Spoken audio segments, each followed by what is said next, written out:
That's a psychotic, boy. That's a psychotic smile right there. That really says a lot to get suspended from Blue Sky. I understand that platform. Extremism is the default in Blue Sky. At this point, it feels like trying to warn Japanese studios, creators of what's to come when dealing with global investment. It's like trying to stop a car crash, but the driver can't see the bright red brick wall ahead of them or the steep cliff that awaits them.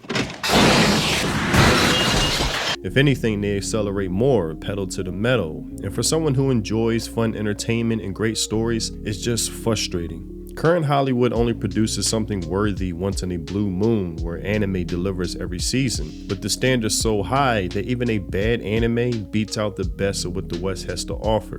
So again, it's just frustrating when reading headlines like this. Anime is to Japan what Silicon Valley is to America. Japan's IP content has immense growth potential, but a switch in mentality is needed to sell it globally, famous fund manager suggests. And throughout this article, they basically state that Japanese creators, studios need to accept foreign investment, that there's trillions of yen to be made, the overseas market is where it's at, etc., etc. And whomever this guy is, he only looks at Japanese IP like it's real estate, something not to be cherished or preserved, but to be rented out. But what he doesn't realize is that the tenants, who are the Western elites, will only trash the place, leaving it unrecognizable from what it once was. What I wish Japanese creators would realize is that bigger doesn't mean better. Message!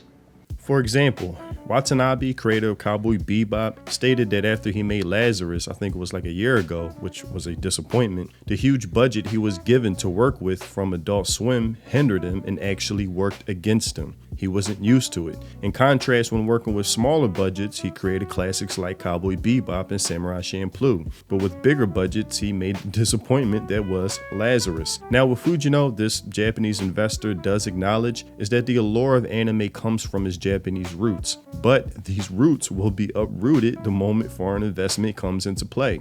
Duh. They'll want a seat at the table, having a say in how something is adapted or created from the beginning. We see this happening with Kadokawa having a huge stake bought out by Oasis Management, whose aim is to influence how companies operate to please shareholders. Creativity and fans be damned. Foundations don't matter. If anything, they're to be demolished. Now, I've acknowledged before that yes, I do see the industry making more than it has ever within the next few years. That's undeniable. But deterioration in catering to normies will occur along with that. And even with all the money being made, it seems from this other article that that money isn't being seen by the actual anime production staff. You know, the animators that provide the hype aura farming moments that people praise and go viral all the time. Again, the foundation where a lot of this popularity stems from. And as this article points out, subsidies, resources, and profits are primarily going towards promotion, localizations, and distribution. Now, localization has become a cancer amongst Japanese media, not just anime and manga, but their games as well, where butchering Japanese dialogue has become common practice, not accidental. And the face that best displays it all is this woman, Katrina, Jesus, whatever her last name is, responsible for so many botched translations, injecting her own agenda within it, determining what's offensive or not for English-speaking audiences like we're children, even at the expense of what the Japanese authors intended. Here's a tweet. I know I'm opening a huge can of worms, but here it goes. As translators, what is the right way to handle offensive content? Who determines what gets left in and what gets censored? A long thread about translation theory, that's straight up activist academic shit, ethics and localization, and capitalism. And just like corrupt people, this allows her to power trip with limitless boundaries, even having authority over the Japanese studio itself, it seems, with this tweet. I can tell you that 100% of the time, when we explain these issues to a creator, they go, oh my god, I don't want to offend anyone. It's just a silly joke. Yes, that change is perfect. Thanks for bringing this to our attention. So when people run defense for these localizers, adaptations, whatever, there's a reason why I say miss me with all that. These localizers are insidious in how they act, infiltrating Japanese media, using soft guilt-tripping tactics such as this, looking to rot it from inside out. She recently even led a harassment campaign targeting Japanese studios, ordering this: if you are a fan and want to do something to pressure companies into paying for union actors in good translation, bully them, send emails shaming them, comment how you will never buy their game again, call their customer support line. The louder you are, the faster companies will change. Now this is a hard guilt-tripping tactic. And if you don't think more of this isn't going on behind the scenes, then you are beyond naive. Dumbass. She even had the nerve to post this as a follow-up. Hello friends, you mean minions. Yearly reminder, do not engage or reply to trolls or harassment. Ignore, block, and if it's particularly targeted or vile, report. And remember, they don't particularly care about translation, localization, or dubbing. They just want to own the libs. Now, you want to know a simple equation of finding out who these people really are? Whatever they label you as is exactly what they are. It's that simple. Because something these activists love to do is accuse you or their opponent of what they're actually guilty of, which is a tactic straight out of the book Rules for Radicals by Saul Alinsky. Accuse your opponent of what you are doing to create confusion and to insulate voters against evidence of your own guilt. What a mind job. A tactic that is more than common amongst these types. It's a reason why extreme words and labels have lost all meaning, because these activist-minded types overplay that rule damn near on a daily basis. When she calls you a troll leading a harassment campaign, that's exactly what she did. When she calls you a bully, that's exactly what she is. When she says we, the fans, don't care about accurate, faithful translations, her whole job is being careless, butchering translations. That's the equation. Whatever they accuse you of, they actually are. It's that simple. When Jamie Marchi calls you a yati for dare winning faithful translations, that's all. If I'm making misogynists and Nazis angry, then I'm doing all right. It's all part of a tactic that's become all too common. In 1943, the following directive was issued from party headquarters to all communists in the United States.